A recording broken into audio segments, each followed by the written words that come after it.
성도님들 안녕하세요. 네, 또 오랜만에 성도님들을 뵙는데 어, 남소리 형제입니다. 네, 오늘은 별다른 에피타이저 없이 바로 말씀으로 들어가도록 하겠습니다. 에피타이저는 오늘 사회 보신 이종국 형제님께서 잘 해주셨기 때문에 원하시면 박수 한 번 더 할까요? 아니죠? 네네. 아니 박수를 쳐달라는 소리가 아니고 이종국 형제님 하신 거 한 번 더 할까요? 그런 말씀이었는데 네. 일단 무비봇의 말씀을 준비하고 이렇게 단에 서서 성도님들을 뵈니까 성도님들이 모두 누구로 보일까요? 네, 성도님들이 모두 무비보셋으로 보이는 것 같습니다.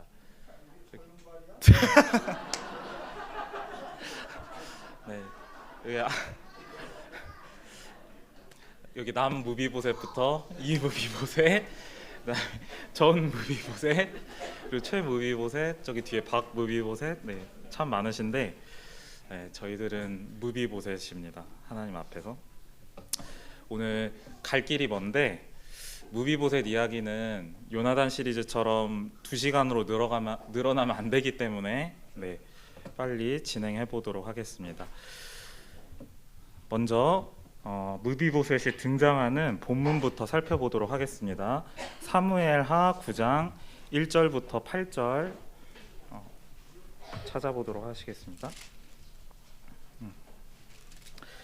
사무엘하 9장 1절부터 13절까지 전체를 한번 교독하도록 하겠습니다. 제가 먼저 읽도록 하겠습니다. 다윗이 이르되 사울의 집에 아직도 남은 사람이 있느냐? 내가 요나단으로 말미암아 그 사람에게 은총을 베풀리라 하니라.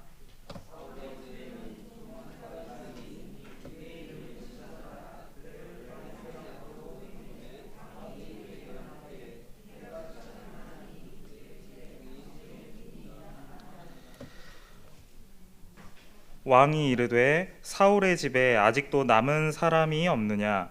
내가 그 사람에게 하나님의 은총을 베풀고자 하노라 하니 시바가 왕께 아뢰되 요나단의 아들 하나가 있는데 다리 저는 자니이다 하니라.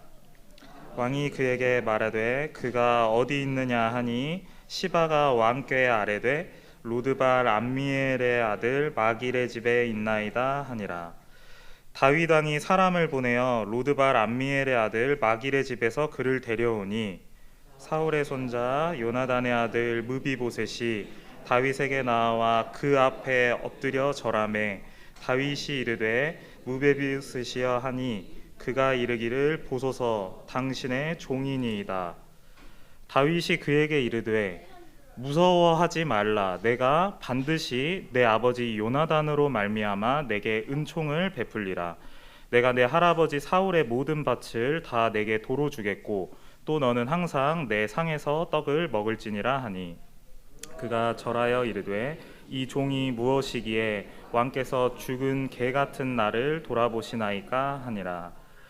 왕이 사울의 시종 시바를 불러 그에게 이르되 사울과 그의 온 집에 속한 것은 내가 다 내 주인의 아들에게 주었노니 너와 내 아들들과 내 종들은 그를 위하여 땅을 갈고 거두어 내 주인의 아들에게 양식을 대주어 먹게 하라. 그러나 내 주인의 아들 무비보셋은 항상 내 상에서 떡을 먹으리라 하니라. 시바는 아들이 15명이요 종이 20명이라. 시바가 왕께 아뢰되 내 주 왕께서 모든 일을 종에게 명령하신 대로 종이 준행하겠나이다 하니라. 무비보셋은 왕자 중 하나처럼 왕의 상에서 먹으니라. 무비보셋에게 어린 아들 하나가 있으니 이름은 미가더라. 시바의 집에 사는 자마다 무비보셋의 종이 되니라.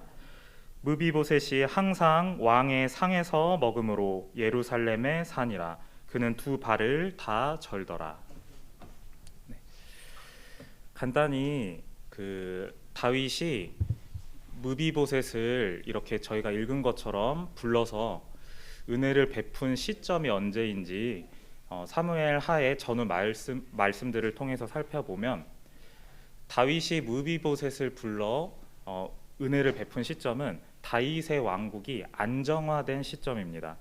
사무엘하에서 앞장들을 살펴보면 사울과 요나단이 죽고 사울의 아들 이스보셋을 구심점으로 한 사울의 집안과 다윗 간의 전쟁이 있었습니다.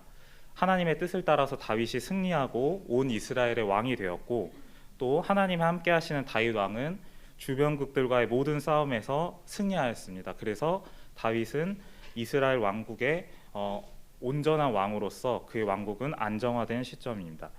그 시점에서 다윗은 요나단에게 받은 은혜를 잊지 않고 그 은혜를 갚기 위해서 사울의 집안을 수소문합니다.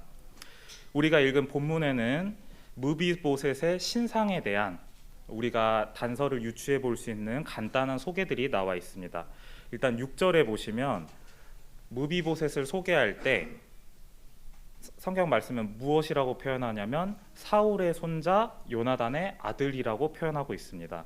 이것은 중요한데 그는 이스라엘 초대 왕 사울의 손자이자 왕자 요나단의 아들입니다. 그러나 그의 집안은 몰락했고, 그리고 그의 할아버지 사울은 현재 이스라엘 왕인 다윗의 원수입니다. 다시 말해서 무비보셋 집안은 망했고 그는 지금 현재 최고 위정자의 원수의 자손인 것입니다. 그리고 13절을 보면 그는 두 발을 다 절더라고 나와 있습니다.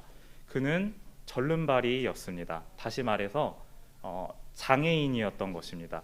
사무엘하 4장 4절을 보면 그가 장애인 절름발이가 된 원인이 나와 있는데, 그가 5살 때 전장에서 할아버지와 아버지가 블레셋에 의해 죽었다는 소식이 전해왔을 때 무비보셋을 돌보던 유모가 그를 안고 도망치다가 떨어뜨려서 다리를 절게 되었습니다.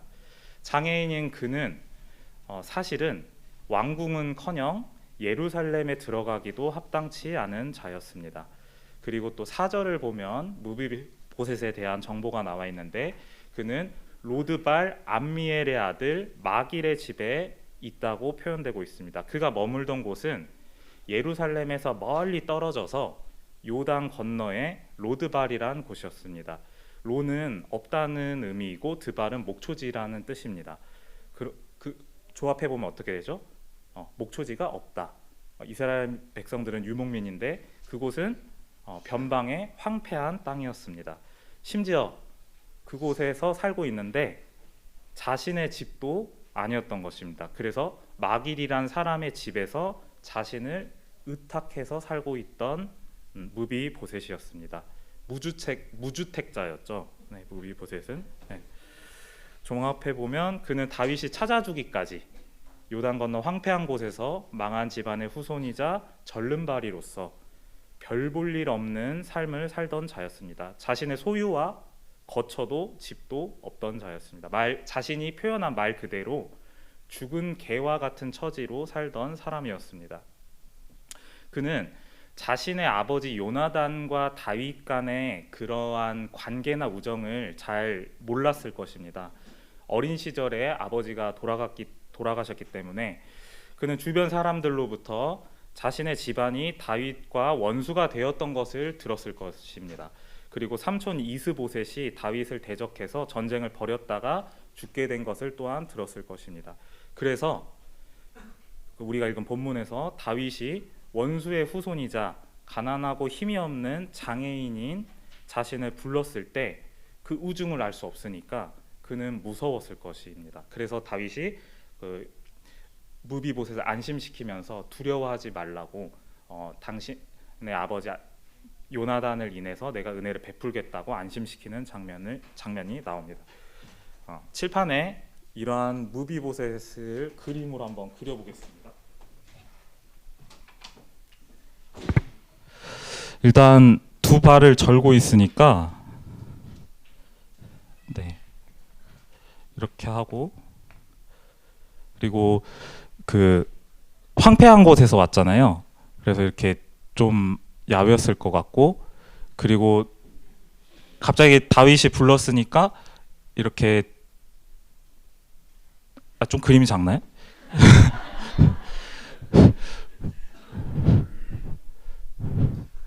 머리는 이렇게 헝클어졌고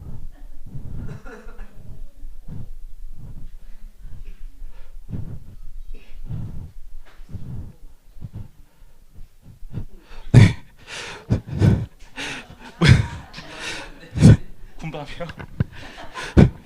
무비보셋이라고 할 만합니까, 성도님들?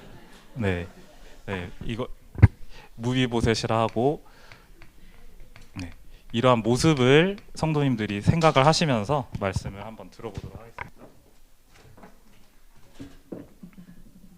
무비보셋이 포동포동하지는 않았을 것 같아요. 그죠? 네.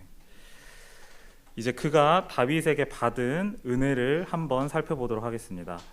7절, 9절, 10절을 보면 다윗이 그에게 준 것은, 무비보셋은 집도 없고 재산도 없었는데 그에게 많은 재산을 주었습니다.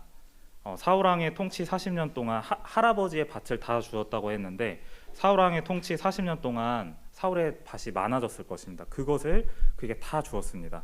그리고 그가 절름발이로서 다른 이의 도움을 받으면서 살아야 하기 때문에 그에게 종을 붙여주었습니다. 그리고 10절에서 11절을 보면 더욱 놀라운 것은, 왕자들과 같이 그 왕의 식탁에서 무비보셋이 먹게 했습니다. 장애인이자 원수의 후손인 그를 수도 예루살렘으로 부르고 또한 왕궁으로 부른 것입니다. 무비보셋의 입장에서는 자신은 5살 때 할아버지와 아빠가 죽어서 자신은 할아버지의 대단한 권세와 왕국을 경험해보지 못했습니다. 무비보셋이 경험하고 자란 나라는 다윗 왕의 나라입니다. 그 왕국에서 자신의 신세는 아까 말씀드린 그러한 신세였고, 그것을 무비보셋은 정말 그 마음 깊이 잘 알고 있던 사람입니다. 그러한 자신에게 임한 다윗의 은혜는 무비보셋에게는 상상하지 못했던 것일 것입니다. 쉽게 말하면 소망 없이 살아가던 무비보셋의 입장에서는 어느 날 갑자기 한순간에 무엇이라고 표현하죠? 어떤 단어가 적합할까요? 인생 역전을 경험한 것입니다. 이것은 그의 입장에서 형용할 수 없는 은혜이자 기적입니다. 3절에 다윗이 일컬은 대로 그는 하나님의 은총을 받은 것과 같습니다. 네, 성도님들께 처음 말씀드렸다시피 여기 그린 무비보셋은 저와 성도님들입니다. 무비보셋이 은혜를 입는 것은 우리가 하나님께 은혜를 입고 인생이 역전되는 것을 나타냅니다. 다윗이 이러한 은혜를 베푸는 것은 1절에 나와 있는 것처럼 오로지 요나단을 인하여입니다. 이것은 표면적으로는 다윗이 은혜를 갚는 것이지만 사실은 하나님께서 요나단을 기억하시고 다윗을 통하여 그의 씨에게 은혜를 베푸시는 것입니다. 하나님은 기억하시는 분이시고 또 보상하는 분이십니다. 여기서 우리는 다윗이 당연히 은혜를 베풀어야 하고 또 왕이니까 베푸는 것이 쉽겠다고 생각하겠지만, 다윗이 무비보셋에게 은혜를 베푸는 것은 다윗에게도 두 가지를 감수해야 하는 것입니다. 첫 번째는 다윗에게 무비보셋에게 은혜를 베푸는 것은 정치적 리스크를 감수하는 것입니다. 먼저 그는 이스보셋의 사례를 겪었습니다. 이스보셋은 사울의 자손인데 그 당시에 다윗 왕은 유다 지파였고 사울과 요나단은 베냐민 지파였습니다. 그래서 다윗이 그 2대 왕이 되었지만 왕국을 안정화해 가는데 많은 그 잡음들이 있었어요. 그 이스보셋의 사례, 그리고 또 사무엘하의 뒷부분을 보면 계속해서 사울의 지방과 베냐민 지파는 다윗에게 도전하는 모습들을 보입니다.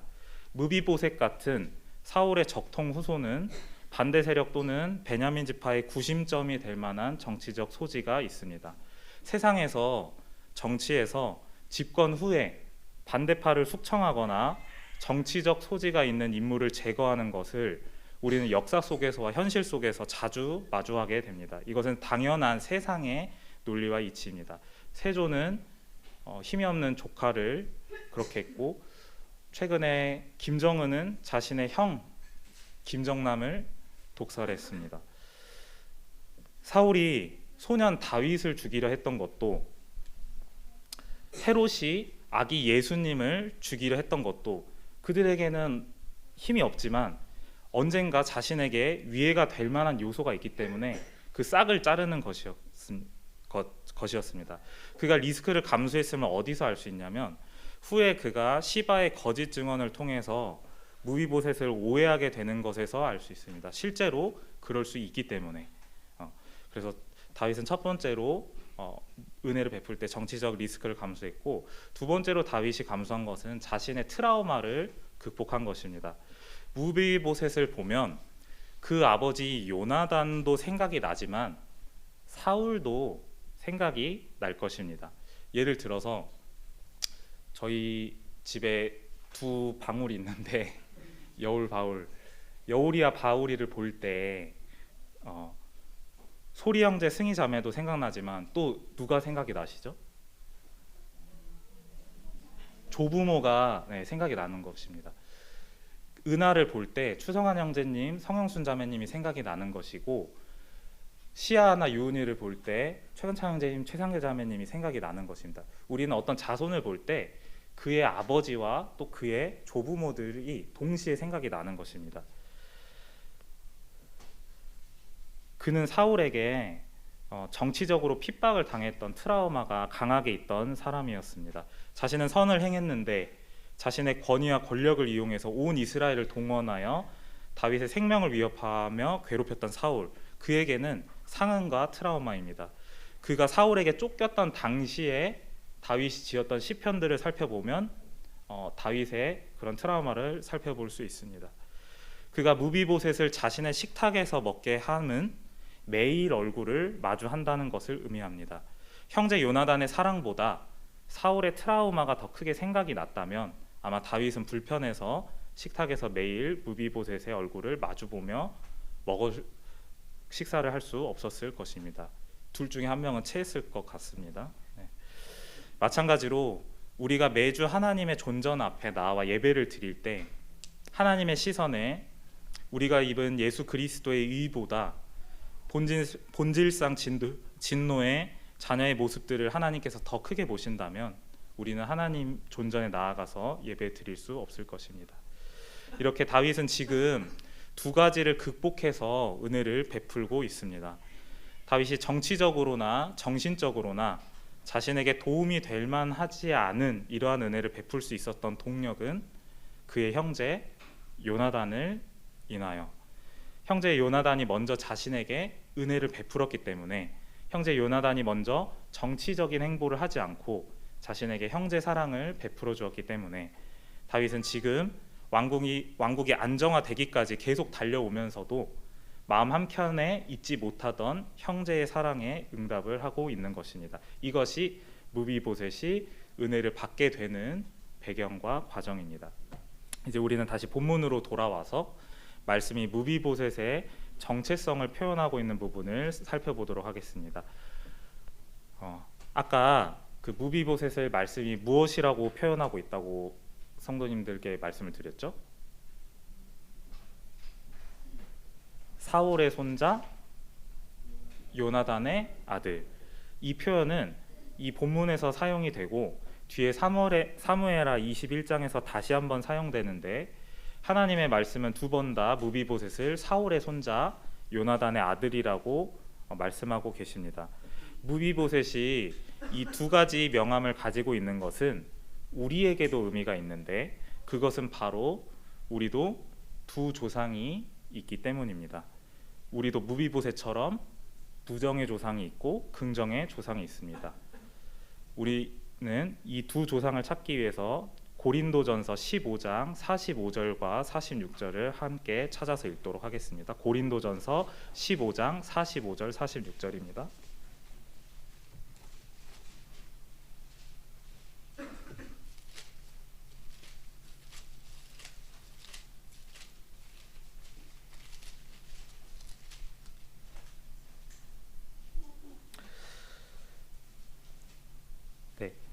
읽도록 하겠습니다. 제가 읽도록 하겠습니다.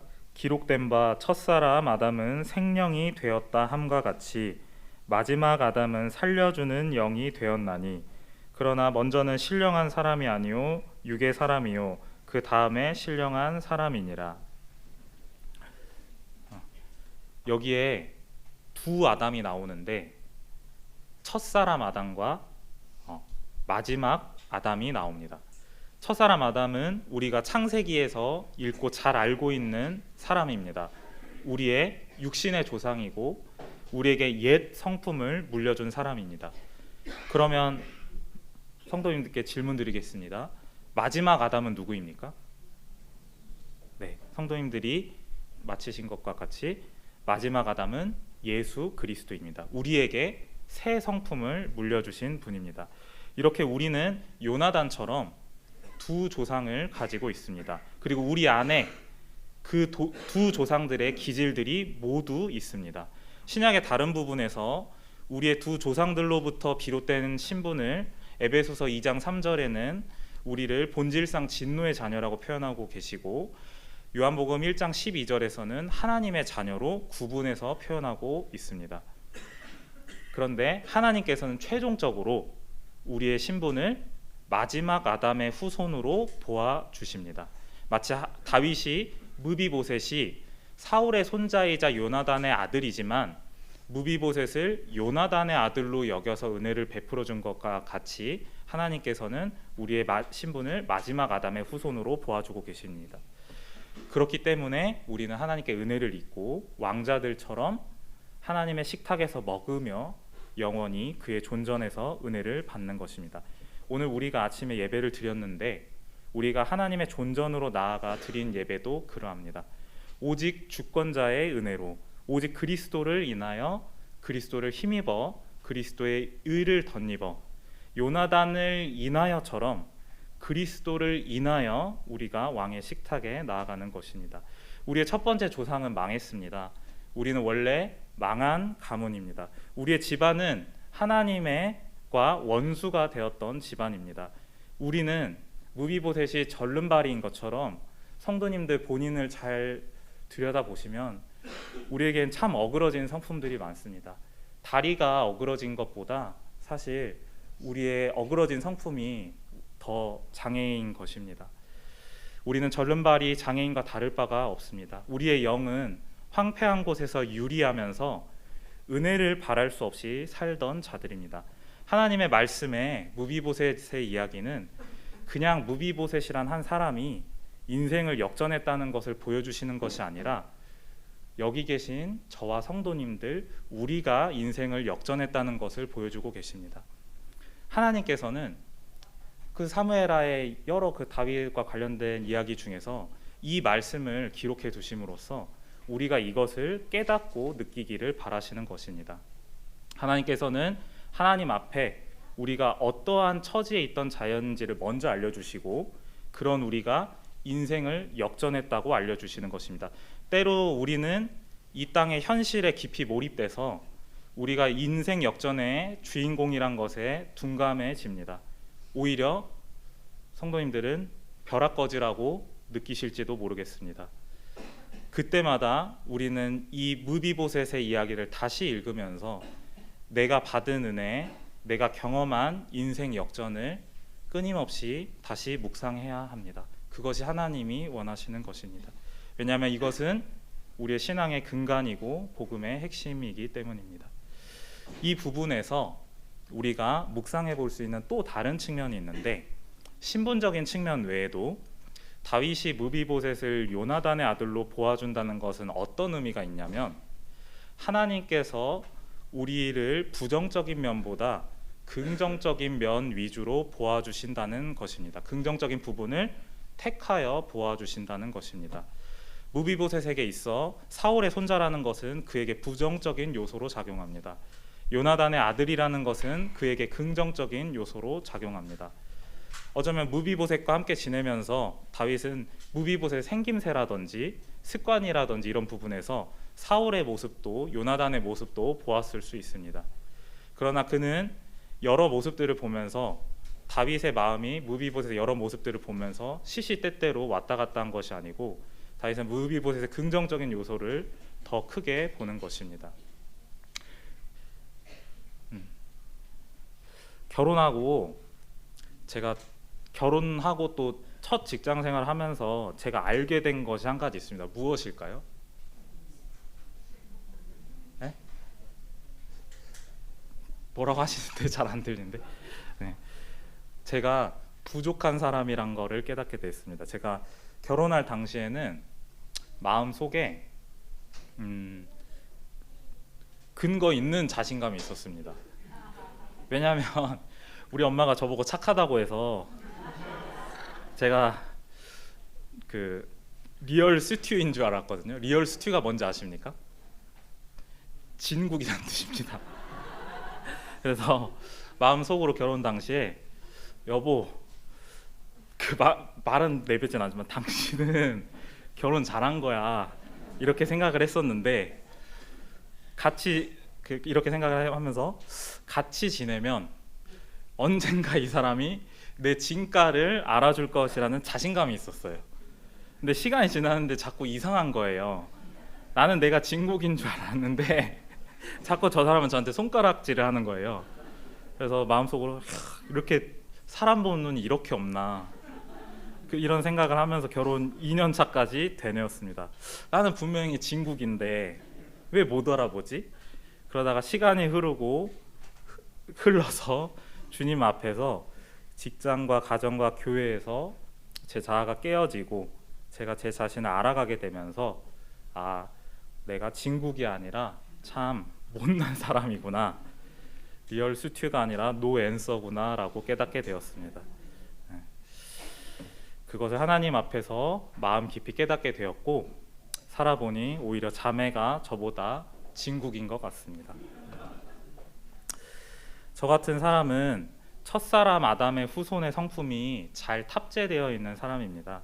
그러고 싶지 않은데 살아갈수록 주님께 송구함이 자꾸 쌓여갑니다. 왜 나는 이것밖에 되지 못하는 사람인가? 그런데 그런 제가 이렇게 성도님들 앞에 설 수 있는 것은 주권자께서 제 허물보다, 연약한 모습보다, 한심한 모습보다, 제 부정적인 요소들보다 제 긍정적인 부분을 더 크게 보아주시기 때문에, 온전히 그리스도를 통하여 보아주시기 때문에 이 자리에 있을 수 있습니다. 다른 모든 성도님들도 마찬가지입니다. 주님께서 베드로의 긍정적인 면을 더 크게 보아주시지 않으셨다면 베드로는 회복될 수 없었을 것입니다.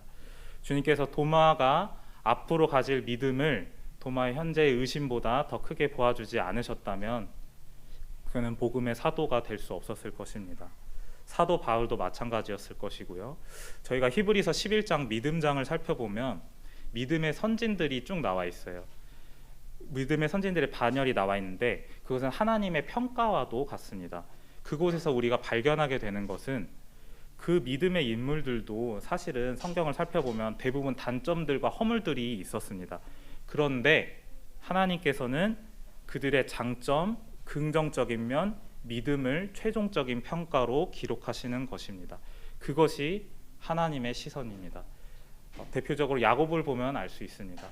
성도님들께서는 야곱을 꾀가 많고 그의 젊은 시절의 성품들로 인해서 손가락질 하실 수 있지만 하나님께서는 히브리서 11장 믿음장에 야곱의 마지막을 기록하고 계십니다. 그는 마지막 때에 자손들에게 축복을 하고 그의 마지막 모습은 지팡이를 짚고 하나님께 경배하였다고 나와 있습니다. 그는 성장하는 신앙인의 표본인 사람입니다. 하나님께서는 그 사람들은 그의 젊은 시절을 보고 손가락질하지만 하나님께서는 야곱의 마지막 모습을 칭찬하시면서 그를 기록해두고 계십니다. 하나님께서 저와 성도님들을 보실 때 주 안에서 긍정적인 면들을 우리가 가지고 있는 육신적인 허물들보다 더 크게 보아주셨기 때문에 우리가 주를 섬기면서 봉사일을 할 수 있는 것입니다. 말씀을 준비하면서 이 부분이 마음에 부딪혀 오면서 참 많은 격려와 위로로 다가왔습니다. 왜냐하면 제가 합당치 않은 자 같은 생각에 마음이 늘 부담이 있었는데 내 허물, 연약, 부족함, 죄성이 많지만 내게도 그리스도 안에서 발견된 마지막 아담의 씨, 장점, 긍정적인 면이 있기 때문에 하나님께서 그것을 보고 사용하여 주시는구나. 다른 성도님들도 마찬가지이구나. 이것이 저와 성도님들이 주님 앞에 설 수 있는 이유고 저희의 희망입니다. 또한 이와 같은 위로와 격려는 다른 성도님들을 바라볼 때도 영향을 끼칩니다.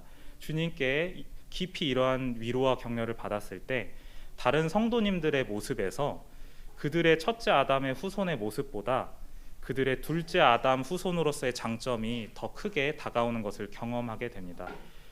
그들에게도 다른 분들에게도 사울의 손자의 모습과 같은 부분들이 있습니다. 그렇지만 그것에 주목하지 않게 됩니다. 모임 생활을 같이 하다 보면 다른 성도님들에게도 첫째 아담의 후손의 모습이 보일 때가 있습니다. 안타깝게도 종종 우리는 다른 성도들에게서 첫째 아담의 후손의 모습이 보이면 실망하게 되고 우리의 은혜가 거두어지거나 경감된다는 것입니다. 그러나 그것은 하나님이 우리를 보시는 시선과 거리가 멉니다. 그것은 하나님을 닮은 모습이 아닙니다. 하나님이 나를 보아주시는 것, 성도들을 보아주시는 것은 주님 안에서 장점을 위주로, 긍정적인 면을 위주로 보아주시는 것입니다. 우리가 다른 성도들, 다른 무비보셋들을 볼 때도 그러해야 합니다. 그런데 이러한 긍휼의 시선이 이제 위협을 받습니다. 사무엘하 16장 1절부터 4절을 함께 찾아보도록 하겠습니다. 사무엘하 16장 1절부터 4절입니다.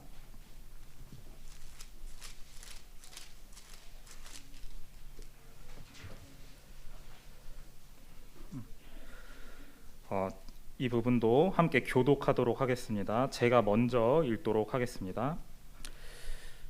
다윗이 사무엘하 16장 1절부터 4절. 다윗이 마루턱을 조금 지나니 무비보셋의 종 시바가 안장 지은 두 나귀에 떡 200개와 건포도 100송이와 여름 과일 100개와 포도주 한 가죽 부대를 싣고 다윗을 맞는지라. 왕이 시바에게 이르되 내가 무슨 뜻으로 이것을 가져왔느냐 하니 시바가 이르되 나귀는 왕의 가족들이 타게 하고 떡과 과일은 청년들이 먹게 하고 포도주는 들에서 피곤한 자들에게 마시게 하려 함이니이다. 왕이 이르되 내 주인의 아들이 어디 있느냐 하니 시바가 왕께 아뢰되 예루살렘에 있는데 그가 말하기를 이스라엘 족속이 오늘 내 아버지의 나라를 내게 돌리리라 하나이다 하는지라.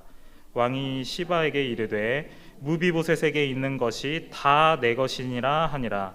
시바가 이르되 내가 절하나이다. 내 주 왕이여 내가 왕 앞에서 은혜를 입게 하옵소서 하니라. 이 말씀은 무비보셋이 처음 은혜를 받은 때로부터 한참 지나서 그 사이에 다윗의 범죄가 있었고 그로 인해 다윗의 집안에 어려움이 발생합니다. 압살롬의 반역이 있었고 그래서 지금 이 본문에 있는 시점은 다윗과 그의 사람들이 왕궁에서 도망치는 상황입니다. 이때 시바가 정치적인 목적을 가지고 등장해서 아부성 뇌물을 바치고 무비보셋에 대하여 거짓 증언을 하는 모습을 보게 됩니다. 그리고 우리는 그 결과를 읽었는데 결국 시바가 무비보셋의 재산을 차지하게 됩니다. 이것은 주권자 다윗의 무비보셋을 향한 긍휼의 시선이 거두어졌다는 것을 의미합니다. 성도님들이 지금 본문을 읽으셨는데 시바가 다윗에게 무비보셋에 무엇을 강조하며 이야기하고 있습니까?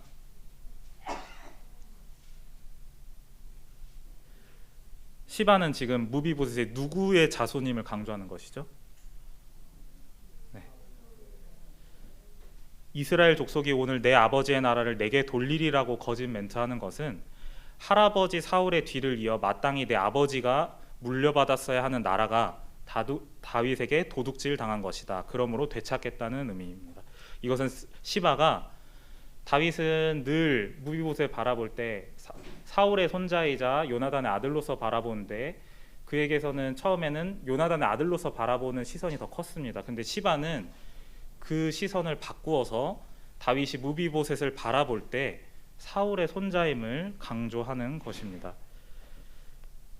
주권자 다윗의 시각을 돌리는 것입니다. 이 부분에서 욥기가 떠오릅니다. 성도님들 욥기 잘 아시죠? 네. 욥기 1장을 보면 하나님께서 계시고 하나님의 존전에 하나님의 아들들이 서 있고 또 사단도 와서 서 있습니다. 그곳에서 사단이 하는 일을 한번 생각해 보십시오. 찾지는 않겠습니다.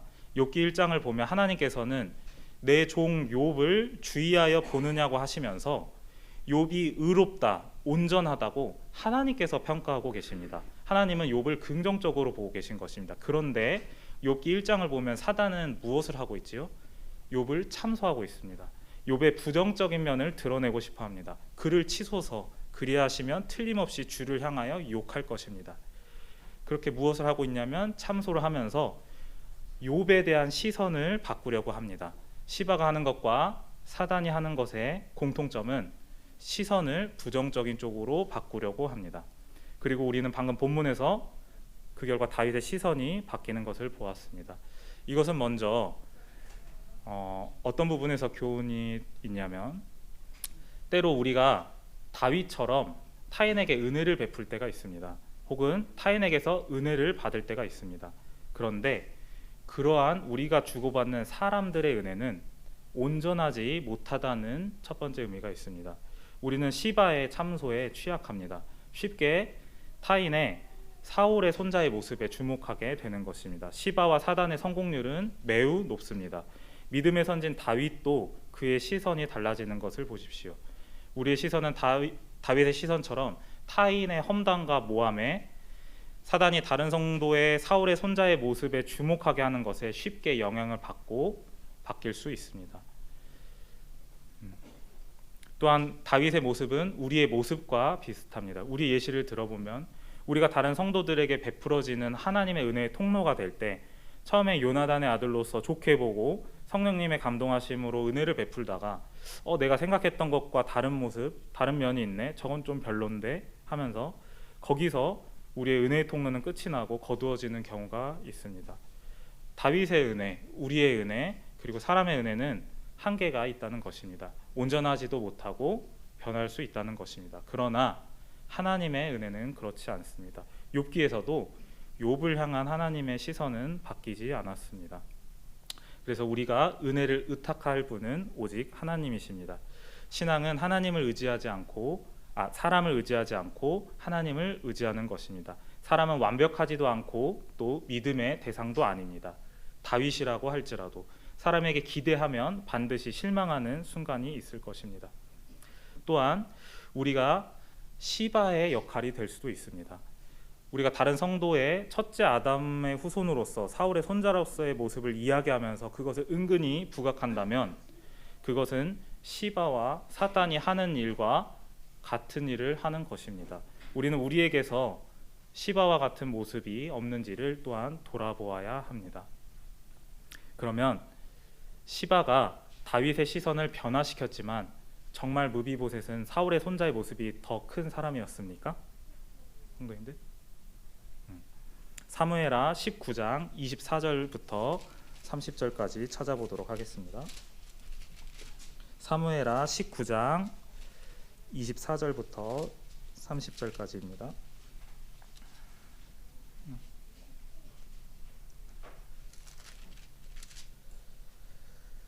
이 부분도 교독하도록 하겠습니다. 제가 먼저 읽도록 하겠습니다. 사울의 손자 무비보셋이 내려와 왕을 맞으니 그는 왕이 떠난 날부터 평안히 돌아오는 날까지 그의 발을 맵시내지 아니하며 그의 수염을 깎지 아니하며 옷을 빨지 아니하였더라. 예루살렘에서 와서 왕을 맞을 때에 왕이 그에게 물어 이르되 무비보셋이여 내가 어찌하여 나와 함께 가지 아니하였더냐 하니 대답하되 내 주 왕이여 왕의 종인 나는 다리를 절므로 내 나귀에 안장을 지워 그 위에 타고 왕과 함께 가려 하였더니 내 종이 나를 속이고 종인 나를 내 주 왕께 모함하였나이다. 내 주 왕께서는 하나님의 사자와 같으시니 왕의 처분대로 하옵소서. 내 아버지의 온 집이 내 주 왕 앞에서는 다만 죽을 사람이 되지 아니하였나이까. 그러나 종을 왕의 상에서 음식 먹는 자 가운데에 두셨사오니 내게 아직 무슨 공의가 있어서 다시 왕께 부르짖을 수 있사오리까 하니라. 왕이 그에게 이르되 내가 어찌하여 또 내 일을 말하느냐. 내가 이르노니 너는 시바와 밭을 나누라 하니 무비보셋이 왕께 아뢰되 내 주 왕께서 평안히 왕궁에 돌아오시게 되었으니 그로 그 전부를 차지하게 하옵소서 하니라. 네, 여기까지 읽도록 하겠습니다. 우리는 이 말씀을 눈으로 보고 읽었습니다.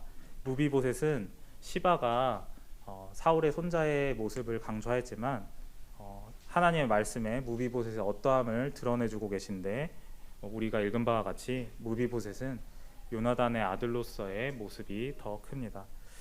우리도 은혜를 받은 자로서 우리에게 이와 같이 마지막 아담의 후손의 모습이 강해야 합니다.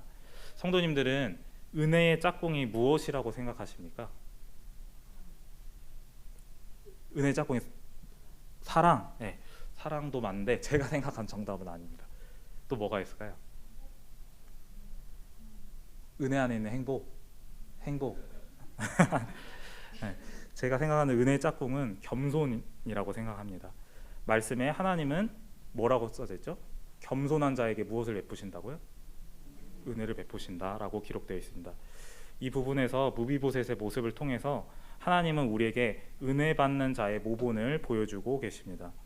무비보셋은 등장 당시부터 겸손했습니다. 겸손은 자신의 처지와 어떠함을 잘 아는 것입니다. 그는 자신을 죽은 개라고 소개하고 있습니다. 자신의 본질, 자신의 처지를 깊이 아는 것입니다. 그래서 그 은혜에 깊이 감사하는 것입니다. 성도님들께서 오늘 예배 시간에 감사드리시는 그 감사의 고백들에 이것이 들어 있습니다. 무비보셋은 다윗에게 정말 감사했습니다. 이것이 하나님께서 우리에게 원하시는 모습입니다. 복음이 전해질 때 어떤 사람이 구원을 받습니까, 성도님들? 어떤 사람에게 하나님의 은혜가 임합니까? 자신이 죄인임이 인정되는 사람에게, 바로 겸손한 사람에게 하나님의 은혜가 임하는 것입니다. 십자가 우편의 강도가 처음에는 예수님을 욕했어요. 근데 그가 나중에 비로소 자신이 죄인임을 깨닫고 하나님 앞에서 겸손해졌을 때 우리는 그가 은혜를 받는 것을 볼 수 있습니다. 무비보셋은 은혜를 처음 받을 당시만 겸손하지 않았습니다.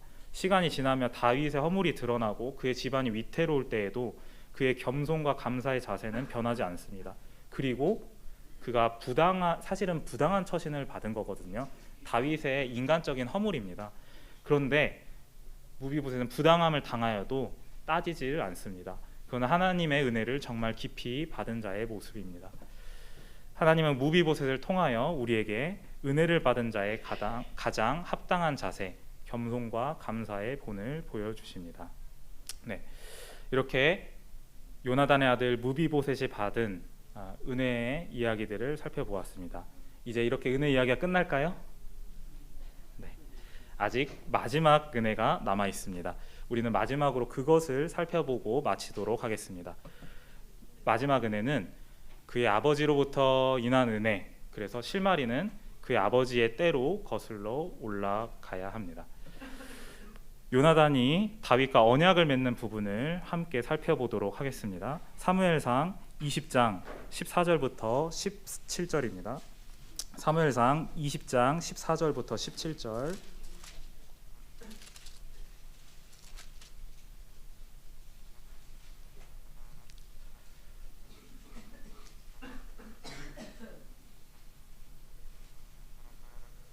네, 제가 읽도록 하겠습니다. 사무엘상 20장 14절부터 17절. 너는 지금 요나단이 다윗에게 말을 하고 있는 부분입니다. 요나단이 다윗에게 언약을 하고 있는 부분입니다. 너는 내가 사는 날 동안에 여호와의 인자하심을 내게 베풀어서 나를 죽지 않게 할 뿐 아니라 여호와께서 너 다윗의 대적들을 지면에서 다 끊어버리신 때에도 너는 내 인자함을 내 집에서 영원히 끊어버리지 말라 하고, 이에 요나단이 다윗의 집과 언약하기를 여호와께서는 다윗의 대적들을 치실지어다 하니라. 다윗에 대한 요나단의 사랑이 그를 다시 맹세하게 하였으니 이는 자기 생명을 사랑함 같이 그를 사랑함이었더라. 지금 요나단은 다윗에게 은혜를 베풀면서 다윗과 언약을 하는데 요나단이 그 자신에게 은혜를 베풀어 달라고 하는 것은 자신의 씨에게 은혜를 베풀기를 하나님 앞에서 언약을 하고 있습니다. 이와 대조해서 하나님께서 사울의 대적이 되신 부분을 살펴보도록 하겠습니다. 사무엘상 28장 16절입니다. 사무엘상 28장 16절.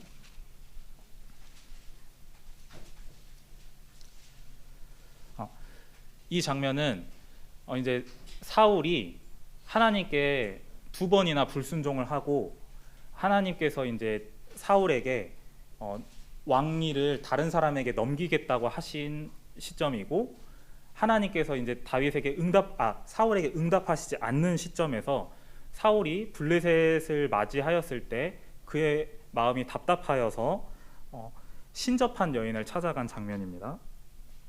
사무엘상 28장 16절. 하나님께서 사울에게 말씀하시는 내용입니다. 제가 읽도록 하겠습니다. 사무엘이 이르되 여호와께서 너를 떠나 내 대적이 되셨거늘 내가 어찌하여 내게 묻느냐. 사무엘상 28장 16절. 하나님께서 사울에게 내 대적이 되겠다고 하셨습니다. 이것에 적용될 다른 하나님의 말씀 한 군데를 찾아보고 있습니다. 출애굽기 20장 5절에서 6절입니다. 출애굽기 20장 5절에서 6절입니다. 오늘 말씀을 많이 찾으셔서 좀 힘드실 수 있겠는데 한번 보도록 하겠습니다. 출애굽기 20장 5절에서 6절입니다. 출애굽기 20장 5절에서 6절. 읽도록 하겠습니다. 이거는 십계명입니다. 그것들에게 절하지 말며 그것들을 섬기지 말라. 나 내 하나님 여호와는 질투하는 하나님인즉 나를 미워하는 자의 죄를 갚되 아버지로부터 아들에게로 3, 4대까지 이르게 하거니와 나를 사랑하고 내 계명을 지키는 자에게는 1000대까지 은혜를 베푸느니라. 이것을 염두에 두시고 이것들이 후에 어떻게 이루어지는지 살펴보도록 하겠습니다. 일단 그 사울의 집안을 좀 살펴볼 건데요. 사울의 집안의 가계를 한번 그려보도록 하겠습니다. 사울 왕이 있고 장남이 요나단입니다. 요나단. 그리고 말기수와 리스이죠.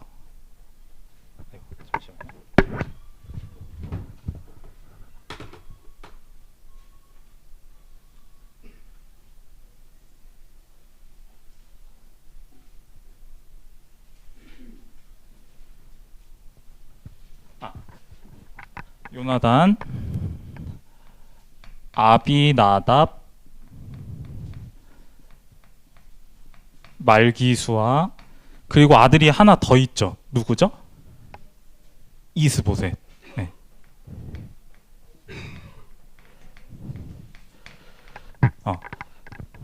일단 이 세 사람은 어떻게 됐습니까? 사울과 함께 죽었어요. 사울의 자손들 먼저. 그리고 이스보셋은 어떻게 됐죠? 네. 다윗의 집안과 전쟁이 있었는데 살해됩니다. 그리고 사울의 자손들이 또 있어요. 사울에게 딸들이 있죠. 누가 있죠? 장녀 메랍과 둘째 딸 미갈. 그리고 사실 사울의 아들들이 또 있어요. 2명이 더 있어요. 그건 사무엘하 21장에 사울랑 그 기브온 거민들의 그 원함을 풀어주는 장면에 나오는데 사무엘하 21장에 사울의 그 첩이 한 명 있었어요. 리스바라는 첩이 있었는데 그에게서 난 알모니와 또 다른 무비보셋이 있습니다. 알모니와 첩의 아들들이에요. 서자죠. 또 다른 무비보셋. 그리고 메랍에게는 5 아들들이 있었어요. 5 아들. 그리고 미갈은 우리가 알다시피 자녀가 있습니까? 없습니까? 네, 무자합니다. 근데 하나님께서 사울의 대적이 되겠다고 하셨고 출애굽기 우리가 말씀을 봤는데 처음에 사울과 함께 길보아산에서 이 3명은 죽고 그 이후에 이스보셋은 살해됩니다. 그리고 이 그 알모 첩의 아들도 알모니아 무비보셋이 있고 외손주 5 아들들이 있었어요. 근데 그 사무엘하 21장을 보면 기브온 거민들의 사울이 기브온 거민들에게 잘못한 것이 있어서 그것 때문에 하나님께서 이스라엘에 그 비를 내리시지 않는데 다윗이 그거를 하나님께 여쭤보았을 때 그거를 말씀하셔서 기브온 거민들의 원한을 풀어주기 위해서 사울의 자손들을 찾아서 죽이게 됩니다. 그때 다윗이 요나단의 아들 무비보셋이 사실 그 사울의 적통인데 무비보셋은 요나단을 인해서 아끼고 근데 그것은 하나님의 섭리가 들어있는 것입니다. 이 나머지 사울의 자손들이 다 죽습니다. 네.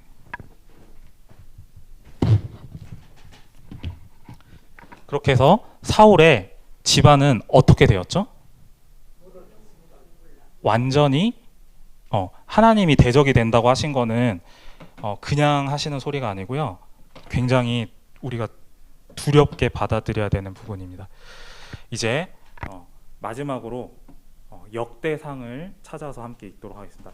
역대상 8장. 네. 지금 사울의 집안이 다 몰락했는데 한 명이 남았어요. 무비보셋이 남은 거예요. 무비보셋. 그의 아버지 요나단을 인해서. 역대상 8장 33절부터 40절 말씀 보도록 하겠습니다. 역대상 8장 33절부터 40절 말씀.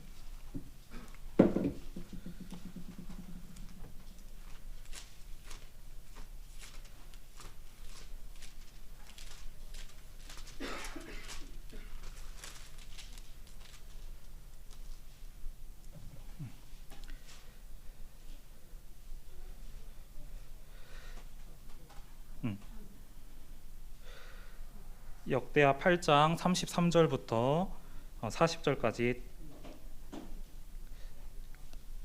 제가 읽도록 하겠습니다.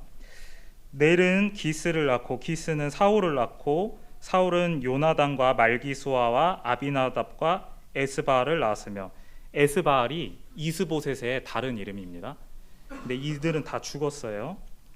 요나단의 아들은 무리바알이라 무리바알은 미가를 낳았고 무리바알은 무비보셋의 오늘 주인공 무비보셋의 다른 이름입니다.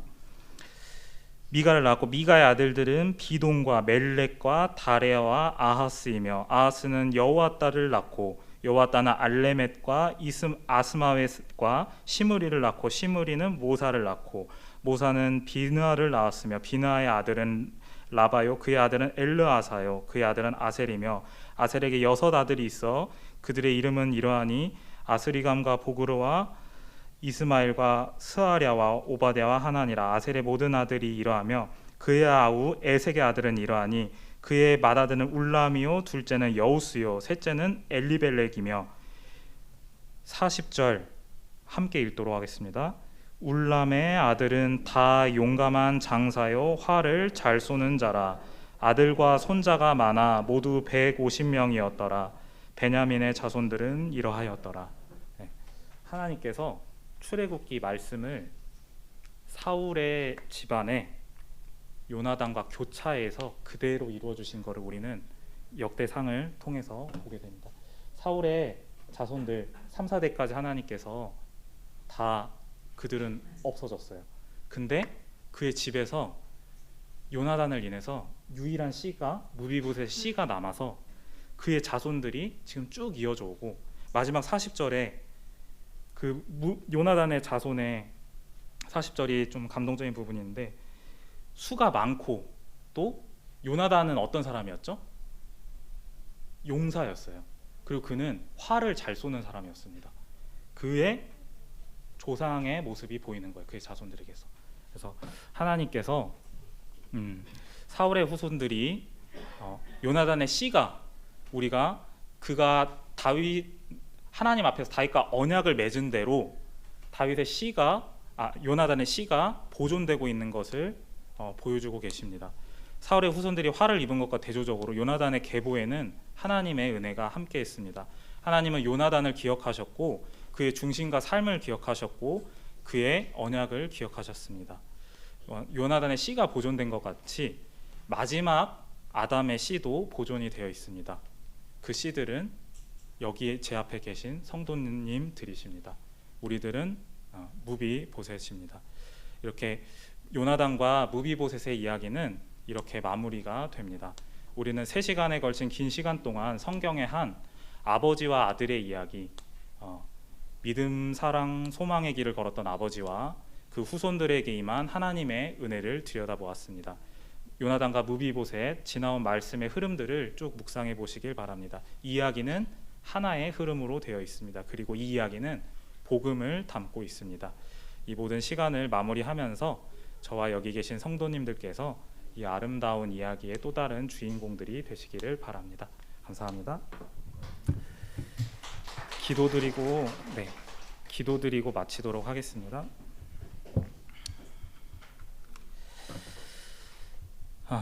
주님 감사드립니다. 죽은 개라는 표현이 정말 합당한 저인데 저와 같은 자가 예수 그리스도를 인하여 인생을 역전하여서 하나님의 존전에서 왕의 식탁에서 먹을 수 있고 하나님의 은혜를 힘입고 기동하며 살 수 있는 것을 생각할 때에 진심으로 감사드립니다. 저희가 매주 또 매 삶의 순간에서 하나님의 그 왕의 식탁에 나아가서 먹고 은혜를 받을 때마다 저희가 받은 이 은혜, 이 역전을 잊지 않고 하나님께 겸손과 감사의 자세로 살아가기를 원합니다. 또한 하나님께서 늘 기억하시고 또 의인의 자손들에게 복을 주신다는 사실을 생각할 때에 감사드립니다. 저희는 예수 그리스도의 둘째 아담의 자손입니다. 하나님께서 저희를 돌보아 주실 것을 믿습니다. 감사드리며 존귀하신 예수 그리스도의 이름으로 기도드립니다.